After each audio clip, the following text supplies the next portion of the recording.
Well, I mean, Well, it's that's easier an now than it interesting used to be. segue back into what we were talking about with like YouTube censoring things. You know, what if Yeah. classes That's where like it's that, scary. you know, classes about how to rebel against the government or how to, you know, effectively maintain free thought and you know, Yeah. the health of our democracy. What if that starts getting banned? You know, and so it's like that's why I think it's important to have some sort of limitation on those entities that have become so important to actual, you know, like the discourse of our so-called democracy. I completely agree. And that was like one of the really disturbing things when YouTube posted its like policies for like why it's taking certain people down. And I mean, they've essentially left it open for anything. Like some of the things they said was low quality.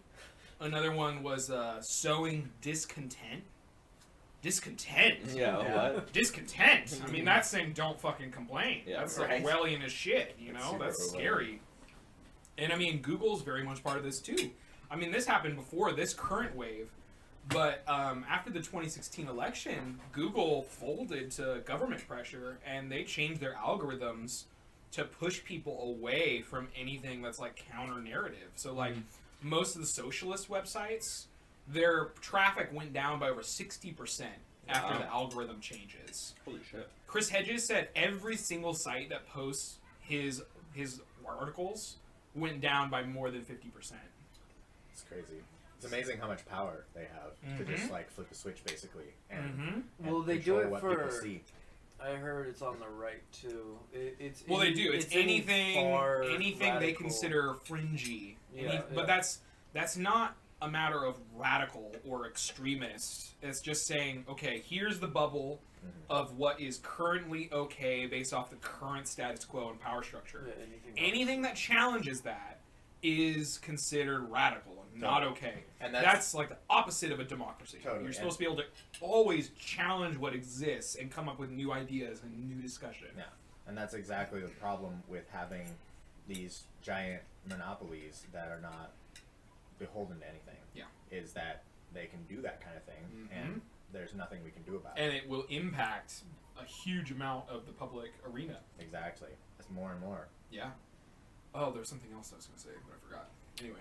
Well, psychologically, that's bad too, because it's the whole idea of like political correctness kind of idea that like can get into the point of like denying freedom of speech, because as that goes along in time, it's like people are gonna be like, if they're funneled towards a certain way of thinking, it's like they're gonna be even less. They're gonna get more, I guess, structured around that way of thinking. Yeah.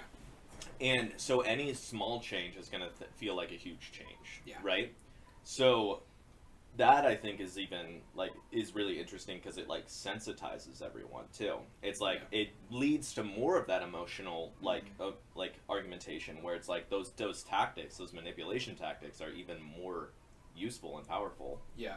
It's a complex issue. I mean, it really does violate the very principle of the freedom of speech, which is, I think, the most important thing, is the principle itself. Yeah. Right.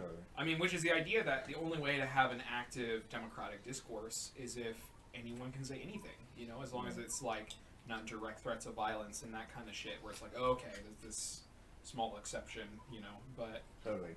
And it's a tricky thing to start to legislate because it's, you know, the one of the mistakes a lot of people, or like misattributions I think a lot of people have with the Bill of Rights is that it's not only about limiting the government. Like, it's supposed to limit other things too. Yeah. You know, so like when people see that YouTube is censoring stuff, they're like, oh, that's freedom. Like, how can they do that? Bill of Rights. Well, it's like, oh, well, that's a private company. They can do what they want, right? But it's important, I think, when it becomes such a powerful force like it has been, that it almost needs to be under the government's control so that it can be beholden to those things. Right.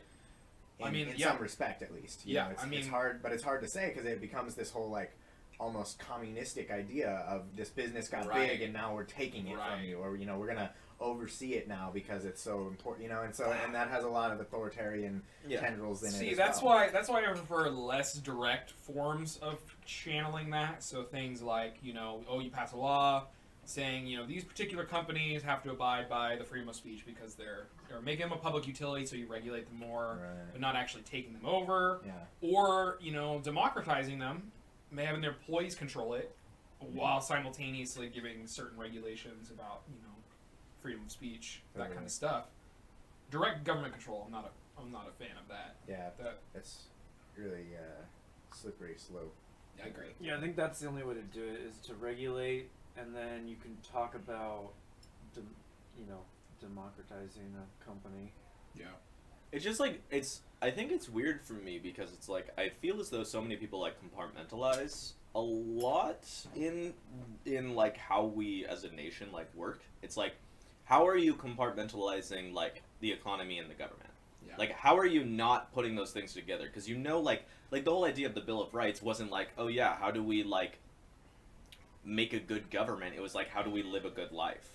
Like, if we are saying that government is supposed to regulate everyone's lives, which is like, collectively it's like, okay, well, we're all agreeing that this is a law, we need to follow this law, we need to adhere by this law, so that's what regulation is. See, but I actually like the compartmentalization, because I like having those different arenas that kind of check and balance each other, which is sort of like, the fundamental way our government is made, is a series of checks and balances. Well, they check, when I'm, they check themselves. It's not like don't create different categories. Like, it's kind of like the same thing as like, okay, you have your job and you have your like regular life, quote unquote. It's like, no, you have your life, and then you have your time spent at home, and you have your time spent at work. You shouldn't have to like become a different person in order to do this. I agree with you, but I think the reason you have to become a different person is because you enter an authoritarian structure. Yeah. In which case you lose parts of your freedom, which is why I think, democratic workplace would extend that, that democratic culture that we're supposed to have in our private lives to our public life as well. It needs to be reciprocal and non-contradictory. Totally, but I think that idea that you just said is because of the compartmentalization. It's because you feel as though when you enter a workplace, you lose something, rather than you exchanging something. Well, I don't think it's a matter of perspective. I think it's a material reality. I mean, you have to abide by that environment in order to, keep your job and keep feeding yourself and keep paying rent. Well, yeah, but it is a perspective thing. Where neither of the ways we spoke of, like, changes what happens, but it changes, like, the reasons why you're doing it. The idea is that... Are you saying people should go to their job and just not have a perspective of, like, I can't do what I want, No, what do you mean? Okay, this is what I'm, like, I don't want to get the idea that what is in place right now is good. I don't want that. Okay. But what I want to say is that they need to change their perspective so that they are making a decision, not feeling as though they have to do it. It's like, you might go to a workplace where you can't do certain things for a little while. But you need to, as a person, say, that's okay, because that bigger thing that's happening right now that I'm becoming a part of, that company that's doing some greater good that I wouldn't be able to do by myself, I'm willing to give up whatever that was, whatever the thing is that I dropped, so that I can contribute to that. But that has to be willingly, which means the business or the institution that you're entering is something you believe in. Right. And I don't think that can happen within an authoritarian structure. No, I would agree. So, I mean...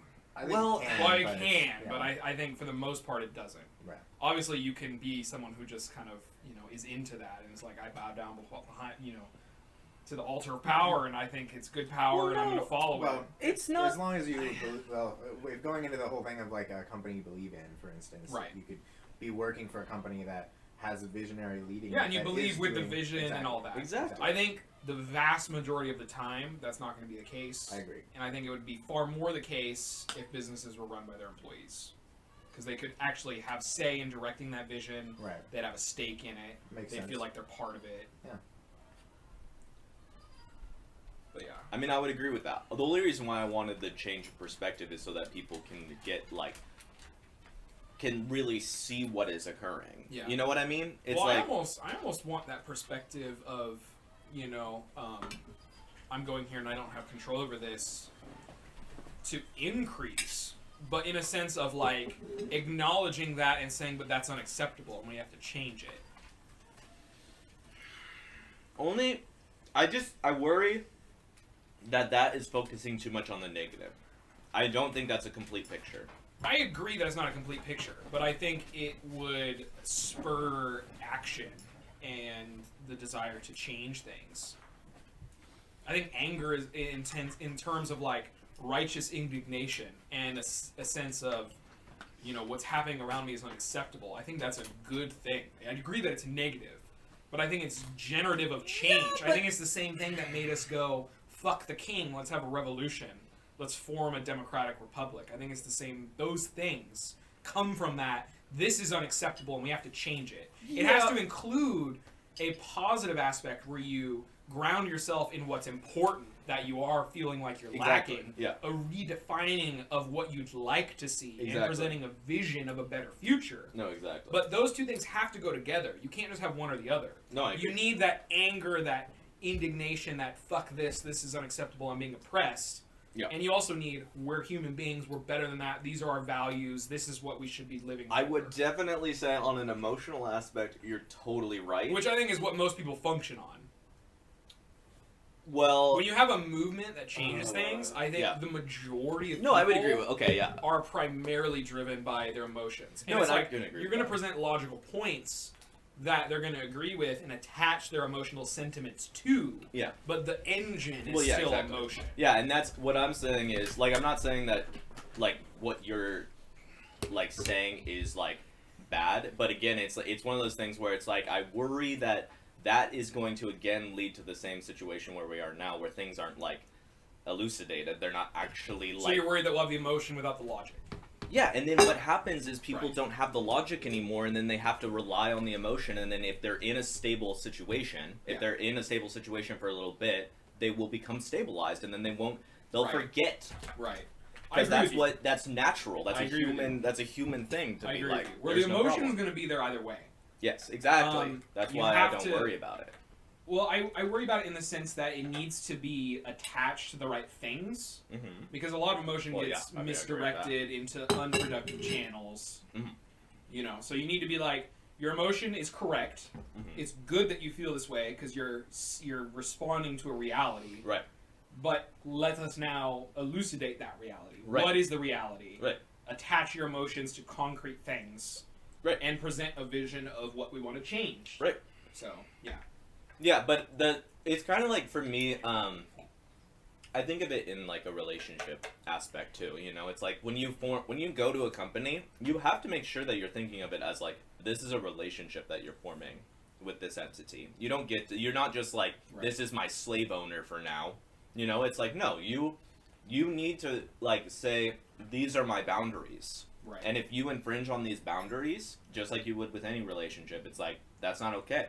See, but that I think only works if you exist within a system where there's plenty of relationship opportunities and plenty of healthy relationships available. And if it's really hard to find relationships, as in an association with a business, that is healthy, but you still need to do this to survive, then there's no other option than to think of it in those terms. Right, and I guess that's the thing that I would like people to also get to the point of, is if that's the case. Yeah. If you literally look around and you say, I cannot find a healthy relationship, that's the place where I get, like, I will be 100% behind you in the whole revolt thing. It's like, if you look around and you're literally like... the existence of the majority of American people. That's what I think. Okay, well, I don't... And I base that off of... I would have to think about that. We'll have to come back and have another segment about this, where we can bring in the statistics of, like, you know, the average American economically and mental health and all these different things. But my view currently is that is where we are. Where the average American is largely in despair. Wow. That's what I think. Yeah, that's crazy. So... Damn. That's a fucking huge bummer. I would have to look into that for sure. And it's not like I like that, but that's just where I believe we are. Yeah. So, to me, that does equal ding, ding, ding, time to revolt. Yeah. It's just so messy and chaotic. Yeah, it's a bummer. It's a big bummer. I mean, if I could wave a magic wand and make that not the case, Yeah. absolutely. Yeah. But Well, not a physical revolution, right? no, only though It because doesn't have to be bloody. I believe that would be an ineffective tactic anyway. I think Yeah. the only way to have a real revolution in today's world is a non-violent one that's based on, serious civil disobedience and just simply shutting down the whole infrastructure and demanding real change. I guess, yeah, and I 100% agree with that, because I always do think of, like, when I hear revolt, I do think of, like, the physical one. Yeah, I think that's no longer valid within a modern context. And I totally agree. I would And say. I mean, you're not going to beat the state with violence. Right. That's the game they want to play. I guess one of the things, though, is that I want to, if you look around and you can't see any healthy relationships, I want someone to, I would wish that people would take on the responsibility of creating a healthy relationship. And the only way you can do that is if you know what that is. Right. But again, there's systemic obstacles in place that make it difficult for you to get a foothold. Right, we're talking in the, So we're this talking is now economic. this is for now, like, the revolution kind of thing. Right. Well, and that is what we're talking about. Like, what would be a healthy relationship? Yeah. In my mind, currently, that's democratic cooperatives. Totally. Would be certainly a far healthier relationship. Yeah. Because there's give and take. Oh, There's 100, accountability. I would 100% agree with that.